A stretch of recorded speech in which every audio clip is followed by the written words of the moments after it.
mpaka pano sitikudziwa kuti tingapange bwanji check ngati zinthu zathu za WhatsApp zikuonedwa, zinthu zake ngati ma messages, ma VN ndi zina zotero. Ndiye video yathu ya lero tionesana kuti tingacheke bwanji anthu amene akuona ma messages athu.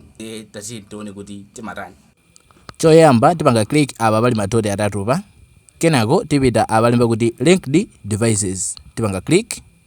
Ikafika apa ndimaonesana kuti device status. Pamene paonesa kuti account yanu yapangidwa connected pa device ina. Ngati apapo ikuonesa Windows kusonyeza kuti account yangai ili active ku computer ina yake. Kusonyeza kuti amene ndi amene akuona ma messages anga a WhatsApp. Ndiye kuti tichose tipanga tap. Kenako tipanga log out. Ndiye apa yalemba kuti logging out. Kusonyeza kuti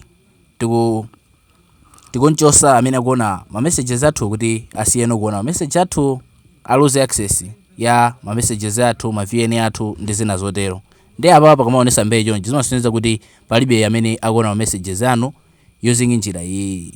Koma ngati pabwerese device status nkupaonesa zinthu zosiyana ngati achina Chrome, achina Windows aja, mungoziwa kuti account yanu yowenake akuona ma messages anu. Ndiye kuti mangoyenera kupanga tap ndikupanga logout mmene tapangira muja. Ndiye uku kumenera kumapanga ku check pafupi fika kuti pena umatha ziwo kuti munthu wapanga zimene zizi. Ndiye tiyeni tionanenso ku video yotsatira imene zabwere ndi zina.